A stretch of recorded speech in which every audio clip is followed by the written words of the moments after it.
Okay, so you're ready to complete your spreadsheet and do your testing. So when you click here, you're going to get this spreadsheet. You need to go to File, Make a Copy. Make a copy in your folder and share it with everyone in your group.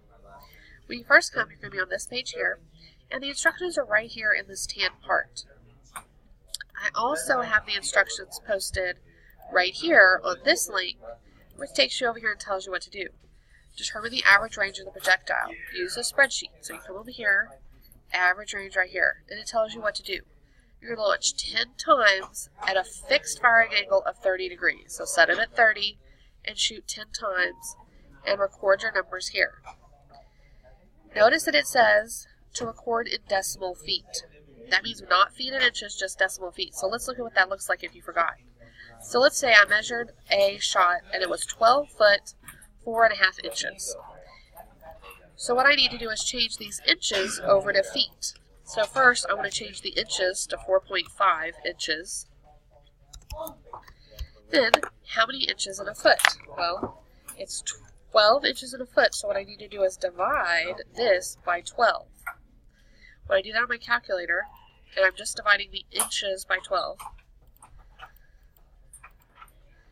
I get that this gives me 0.375 feet. So that means my total amount here is 12 foot, 0.375.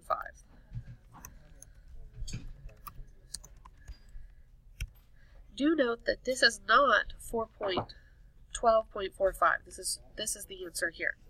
So this is what I would record right here in this blank. So do this step for each one of your feet as you go. Record all this.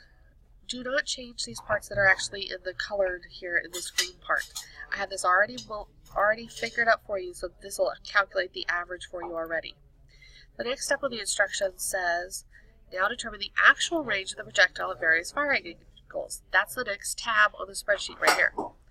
You go to the spreadsheet, next tab. So you're going to set it to 10 degrees, and again the instructions are here. You set it to 10, shoot 3 times. Set it to 20, shoot 3 times. If you get a shot that's very far off, like all your shots are at 12 foot and then one is at 3 foot because it was just a bad shot, you can throw that out and do it again. But in general, you want to keep most of the ones that are really good. Again, these are automatically set to average up for you. Then when you come over here to graphing, listen to the instructions. And that's what it says. Don't change the color cells. Then you're going to have to calculate the values of the average range. And it gives you some values to plug in here, but what formula are we using? Well, we happen to have already learned the formulas when we did mountain pass. You should have written these formulas down as I told you, but it says here calculate the initial velocity.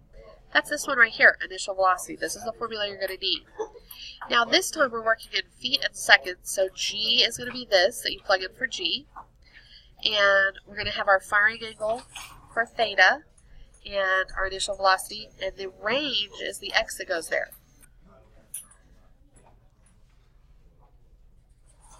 And you're getting this from step 1. That's your first page of your spreadsheet here. Right here, this is the average distance, and we did this at an angle of 30, so you're putting in 30 for your theta, and your average range right here for your x. And then you're going to write your answer right. You're going to fill in your answer. Then you're going to calculate the ideal range.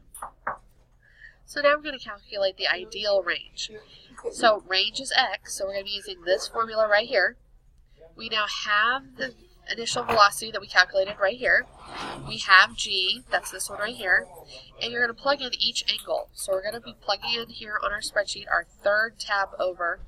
You're going to plug in 0 in right here. Get your range, put the number here. Then you're going to plug in 10 right here for theta, and plug these in, and plug in your number here. Again, don't change anything that's colored, and don't change this graph. I have it already set up for you, so it's going to work out. That's this step right here. Finally, it says, for your group, use the snipping tool to copy and paste all 3 pages of the spreadsheet. So, for instance, I want you to take your snipping tool and snip off this, and then paste this on. Paste all 3 pages from the spreadsheet onto a single document. Below the tables, you need to answer this. You're going to turn it in once for your group with all 3 of your names on it or all 4 of your names on it. Be sure you answer these questions as well. And that's it.